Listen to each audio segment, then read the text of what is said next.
Hi everyone. Today I'm going to talk about a few different topics.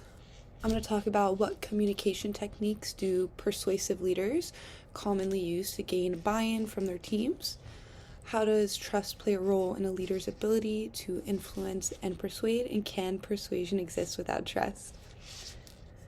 In my opinion, none of this works without trust. Trust is the baseline multiplier for influence in any field. When you have high trust with your team will then give you the benefit of the doubt. Communication is even faster. Persuasion feels more like collaboration.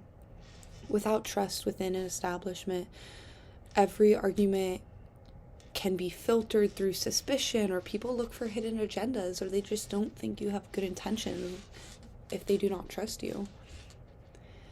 We're going to start with, can persuasion exist without trust?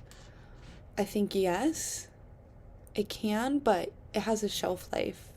Without trust, persuasion usually can be degraded into coercion with using fear or authority or manipulation.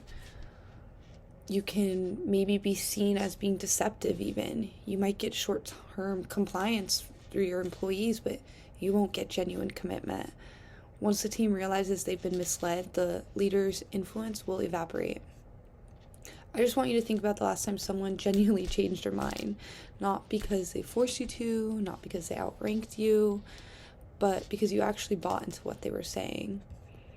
As leaders, we often think our main job is direction.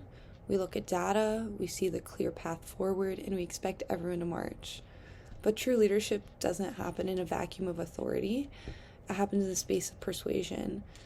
Today, I want to talk about how persuasive leaders might actually gain buy-in and the invisible foundation that makes it all possible.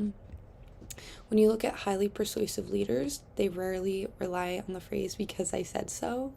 Instead, they use a distinct toolkit of communication techniques. First, they master strategic framing. They don't just announce a change, they explain the why, and they frame it in a way that matters to the listener. If a team is facing a difficult transition, a persuasive leader doesn't sugarcoat the friction. They frame the challenge as an opportunity for growth within the team, and they align the organization goals with the team's personal motivations. Secondly, they might utilize a narrative connection. Data informs, but stories attach people together. A persuasive leader can pair statistics with maybe a human narrative, like a patient story or customer struggle, or some sort of triumph within the team. But the most overlooked technique is strategic listening. Persuasion isn't just a one-way street. It's showing the team that their feedback has actively shaped the final destination. That is how compliance turns into commitment. But here's the hard truth. You can have the most brilliant framing, the most compelling stories, and the sharpest data, and it will completely fail if your team doesn't trust you. Trust is a psychological filter. When trust is high, communication is efficient. Your team gives you benefit of the doubt. They might not know the whole picture, but they'll say, at least my manager has my back. When trust is absent, the exact same words sound entirely different.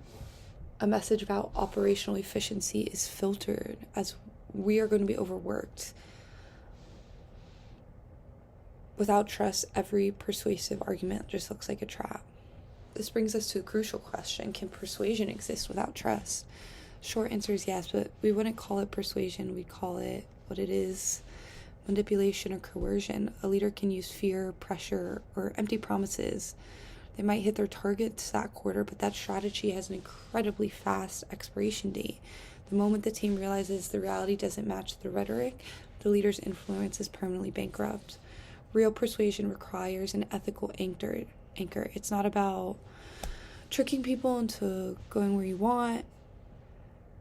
It's about inspiring them to join you on the journey to influence effectively.